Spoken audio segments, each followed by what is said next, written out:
Sam Rivers, the legend, truly. Such a gifted, unbelievably sweet and wonderful person. And, how I met Sam was I'd put a couple iterations of an idea of a band I was, trying to make happen in Jacksonville, Florida.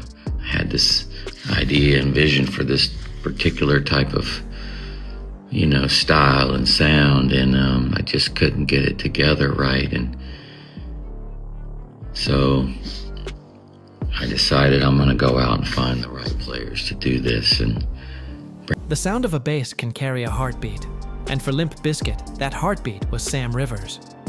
When the world learned of his passing on October 18th, 2025, at just 48 years old, the shock rippled far beyond the world of nu metal.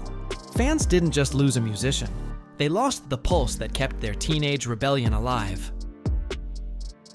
Born in Jacksonville, Florida, Sam Rivers never chased the spotlight. He built it. From the moment he picked up a bass in his teens, he understood rhythm not as sound, but as energy. Something that lived and breathed with the crowd.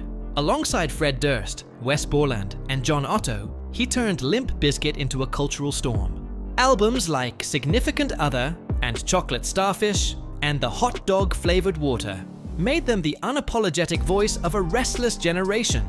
And through it all, Rivers' low-end thunder drove every beat straight into the bones of the listener.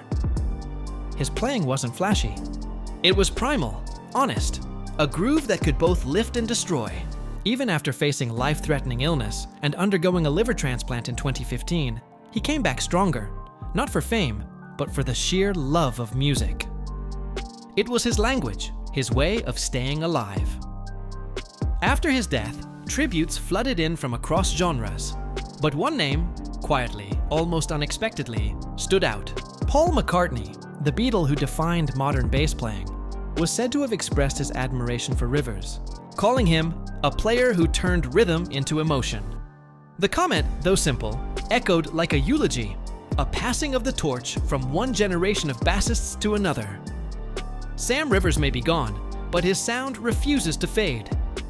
Listen to Break Stuff, and you'll still hear that growl underneath the chaos, his heartbeat steady and defiant. McCartney once said that music never dies, it just changes form. If that's true, then somewhere between the notes, Sam is still playing, and the world is still moving to his rhythm.